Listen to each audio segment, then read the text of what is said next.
Hello. Glad to be here to talk to you today about cardiac medications. Let me introduce myself. My name is Nancy McCleary. I'm a registered nurse with Mass General's Cardiovascular Disease Prevention Center. As I said, today we're going to talk about cardiac medications, and we have 3 objectives to achieve in this class. But first, before we start, I want to make sure that everyone has a paper and pen handy.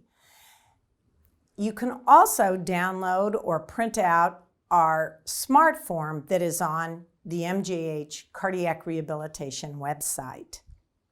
So our 3 objectives for this class, one is to discuss the overall rationale for why it's important to understand in a basic way your cardiac medications. Number 2 is to discuss the organization and the consistency of taking your meds. And then thirdly, we want to discuss what each medication does. So if you've got your paper and pen handy, let's go ahead and get started with our first objective. It's important to recognize that our relationship with our physicians, as well as our entire healthcare team, is a collaboration. It's a collaboration between you, the patient, and your healthcare team. And this is critical to understand. They want and need your feedback. So it's important to understand your medications so that you therefore can give input to your physician saying how you feel. Do you feel better? Feel worse? Any symptoms? Are your numbers better? Are your blood pressure numbers better and cholesterol numbers better? And then you can work together and collaborate with your healthcare team to achieve a much more optimum result for you. So that's the first important piece to kind of emphasize how much you're a big part of this. So number 2, we talked about being organized and consistent with your meds being a critical piece of taking your medications and taking care ultimately of yourself. So let's think about how we can do that. Everybody needs some kind of a system, and we certainly do when it comes to medications. For many of you, you have your own system. For instance, many folks have said to me, I line up all my bottles on my bathroom vanity and I take it first thing in the morning.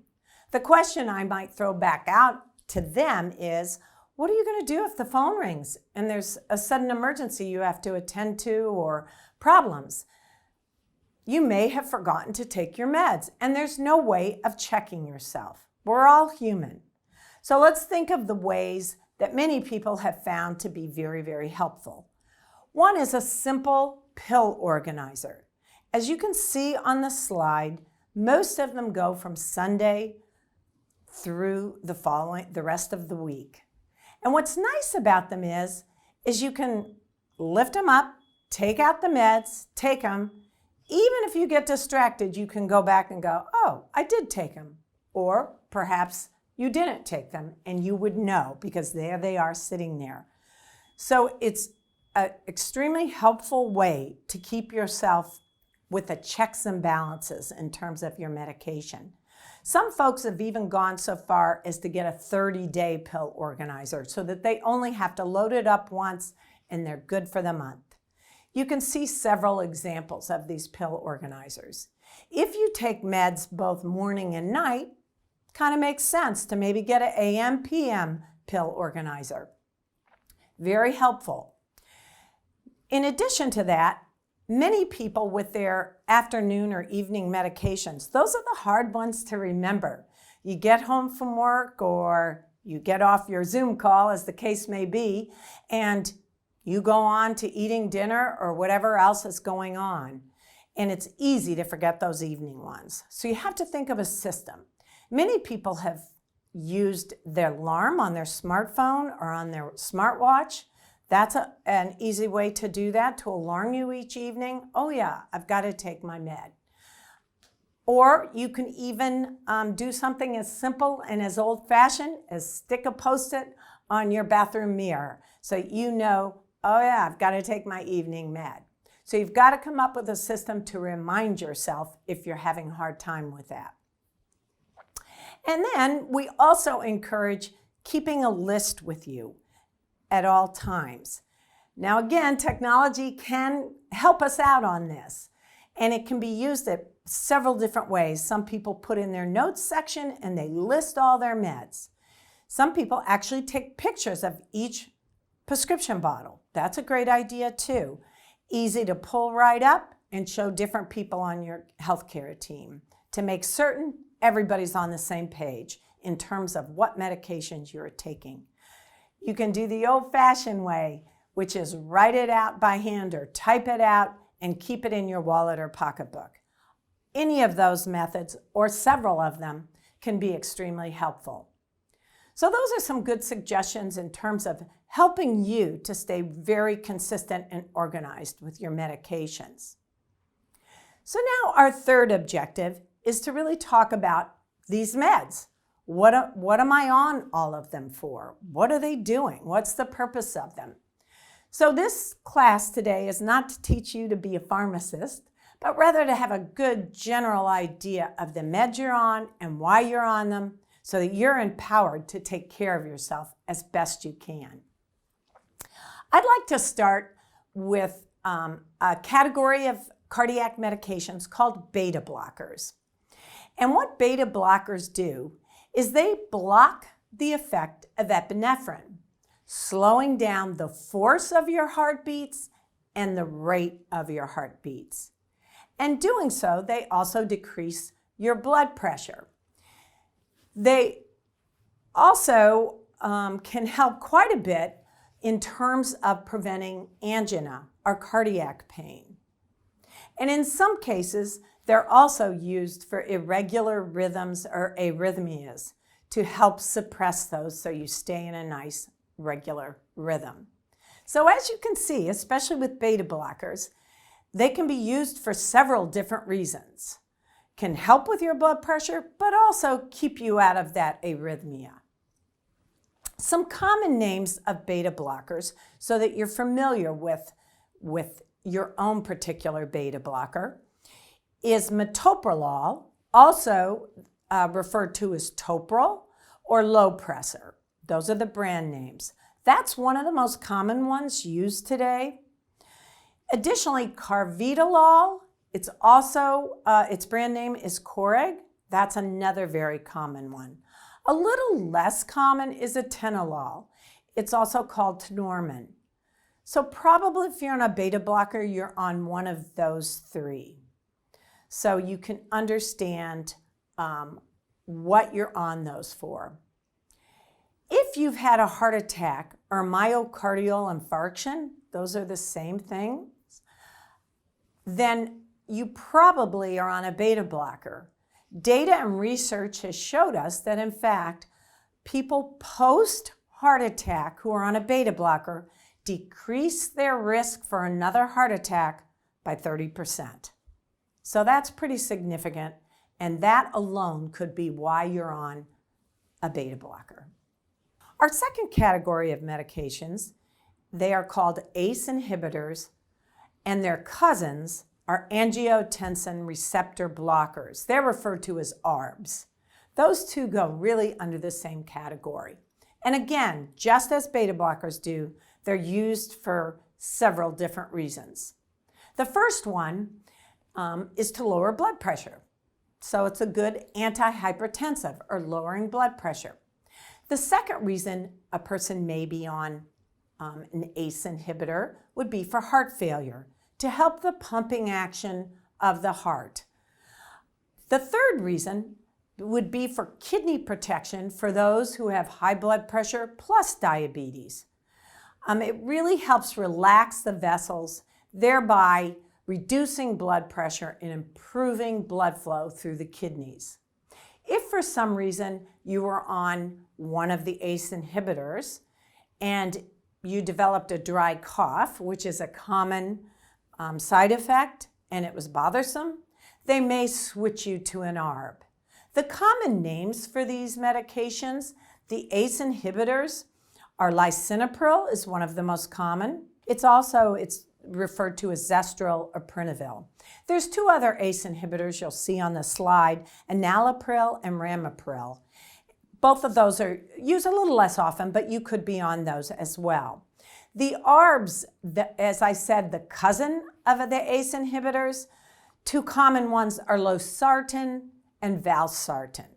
So if you're not on an ACE, you may be on an ARB. The next category we want to talk about are antiplatelets. So antiplatelets prevent the development of a clot. And remember, with a heart attack or a myocardial infarction, that was caused by a clot. They also prevent the restenosis or the reclosing of your stent that may have been placed in one of your vessels. Many of you are on double antiplatelet therapy. That means you're on two. And you can see here, most probably, you are on an aspirin, a baby aspirin. Most everybody is, and mostly for life at this point. And they found that, in fact, reduces reoccurrence of cardiac events. In addition to that, many of you are on Plavix, which is also, its generic name is clopidogrel, which is a hard word to say. But many of you are on both Plavix and aspirin. So additionally, two other newer antiplatelet medications, and they are hard to say, prasugrel and ticagrelor, you could be on one of those instead of the Plavix. What's really important about these antiplatelet medications is that you just don't stop them of your own accord or let them run out. That's critical that you don't do that you don't stop it more than any other med, particularly post-stent placement. So make sure you have a good supply and keep up with your physician if in fact you're beginning to run out, and get a new prescription.